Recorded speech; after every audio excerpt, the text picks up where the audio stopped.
Halo semuanya, selamat malam. Assalamualaikum warahmatullahi wabarakatuh dan salam sejahtera untuk kita semua. Perkenalkan, nama saya Netia Muslia. Saya dari kelas B Ilmu Kelautan angkatan 2020 dengan NIM 0805 13820 25070. Hadirin saya di sini, saya akan menjelaskan materi tentang ekosonder yang telah dilaksanakan pada praktikum dasar-dasar akustik. Sebelum masuk ke ekosonder, kita harus mengetahui apa itu akustik kelautan. Jadi, akustik kelautan ini adalah ilmu yang mempelajari tentang gelombang suara dan penjelarannya atau perambatannya dalam suatu medium air laut atau terjadi di kolom air. Ekosonder sendiri dapat diartikan sebagai alat pemerum gema dan merupakan salah satu alat dari teknologi hidroakustik. Nah, ekosonder sendiri ini merupakan sebuah teknologi di mana teknologi ini memanfaatkan perambatan gelombang suara untuk mendeteksi suatu objek yang berada di kolom ataupun dasar perairan. Yang kedua, yaitu ekosonder adalah alat yang bekerja dengan prinsip akustik yang memancarkan gelombang vertikal ke dalam air.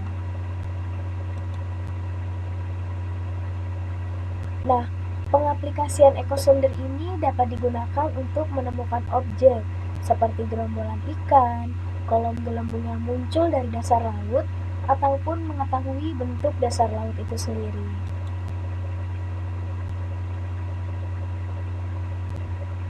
Ekosonder ini juga memiliki beberapa fungsi. Yang pertama ini ada pengidentifikasian jenis-jenis lapisan sedimen dasar laut atau sub-bottom profile. Kemudian ada pemetaan laut. Yang ketiga ada pencarian kapal-kapal karam di dasar laut. Kemudian penentuan jalur pipa dan juga kabel di bawah dasar laut.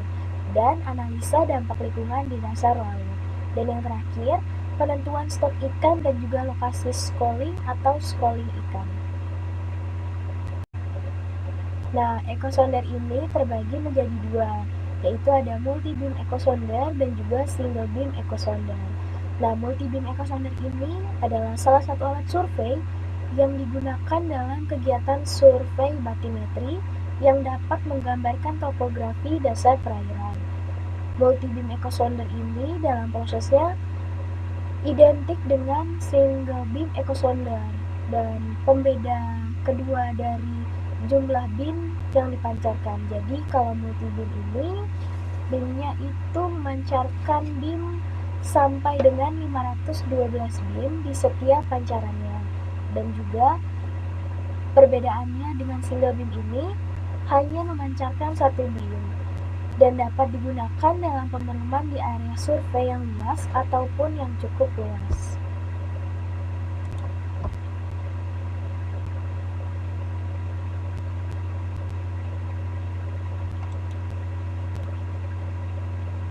Yang kedua ini ada single beam ekosonder. Single beam ekosonder ini merupakan alat ukur kedalaman air yang menggunakan pengirim dan penerima sinyal gelombang suara tunggal. Nah, single beam ekosonder ini adalah instrumen akustik yang paling sederhana yang hanya memiliki satu beam. Dan kelebihannya ini dapat digunakan untuk survei substrat dasar perairan yang meliputi efisiensi dan juga prosedur pengolahan data yang standar, pengoperasian alat yang relatif mudah, serta tingkat akurasi tinggi baik dalam resolusi maupun presisi hasil. Selanjutnya kita akan memasuki komponen-komponen dari ekosonder. Yang pertama ini ada transmitter. Nah, transmitter pada ekosonder ini berfungsi untuk menyalurkan pulsa listrik yang dipicu oleh time base ke bagian transducer.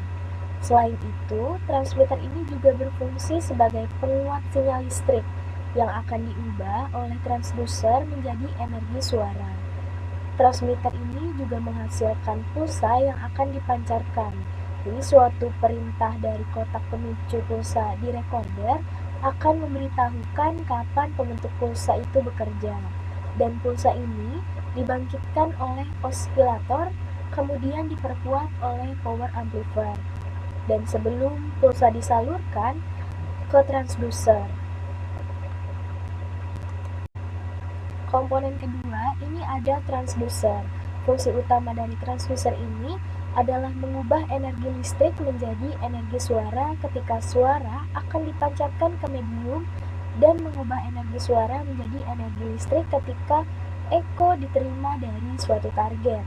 Selain itu, transducer juga harus diposisikan di bawah permukaan air agar tidak terjadi bias antara udara dengan air. Transducer ini adalah bagian dari alat perum gema yang mengubah listrik menjadi mekanik dan sebaliknya. Gelombang tersebut pada medium air dengan cepat rambat yang relatif diketahui atau dapat diprediksi hingga menyentuh dasar perairan dan dipantulkan kembali ke transducer. Baik, komponen yang ketiga ini adalah receiver. Nah, receiver ini berfungsi menerima pulsa dari objek dan juga disalurkan kepada display atau recorder sebagai pencatat hasil eko. Sinyal listrik yang lemah yang dihasilkan oleh transducer setelah eko diterima harus diperkuat beberapa ribu kali sebelum disalurkan ke recorder, dan sehingga fungsi receiver ini hampir serupa dengan fungsi transmitter. Receiver adalah alat untuk menguatkan sinyal listrik yang lemah dari transducer saat gema atau eko terjadi sebelum dialirkan ke recorder. Komponen yang terakhir yaitu adalah display. Display ini berfungsi untuk menampilkan data dan juga hasil dari penerimaan gelombang dari transducer. Dan gambar yang nampak pada display ini bukan berupa gambar yang bisa langsung dibaca, akan tetapi hanya berupa grafik dengan warna yang berbeda-beda, yang menunjukkan selang waktu antara pemancaran gelombang dan penerimaan.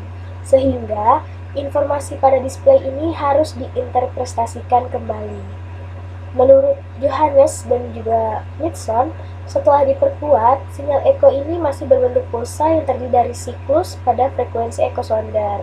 Sehingga, untuk dapat ditampilkan hanya pulsa pada frekuensi ekosonder yang sudah diperkuat lagi, kemudian didemodulasi atau dideteksi ataupun diperbaiki. Dan juga gambar-gambar yang dibuat akan bergambar pada sehelai kertas sehingga bisa disimpulkan untuk dilihat kemudian. Bagian terakhir adalah ekosonder sederhana atau biasa disebut dengan fishfinder ataupun GPS map. Ekosonder sederhana ataupun fishfinder ini merupakan ekosonder yang menggunakan unit layar video sebagai media tampilan ekogram. Seperti yang telah tersedia pada layar, ekosonder ini tidak dilengkapi unit untuk media penyimpanan data, sehingga ekogram yang ditampilkan hanya bersifat sementara, sehingga alat ini hanya untuk mencari daerah penangkapan ikan dan mengamati kondisi dasar perairan pada waktu alat tersebut dioperasikan. Berikut ini adalah daftar pustaka dari jurnal yang telah saya kaji untuk menerima materi tentang ekosonder. Terima kasih, cukup sekian materi yang dapat saya sampaikan. Kurang lebihnya mohon maaf. Terima kasih dan selamat malam. Wassalamualaikum warahmatullahi wabarakatuh.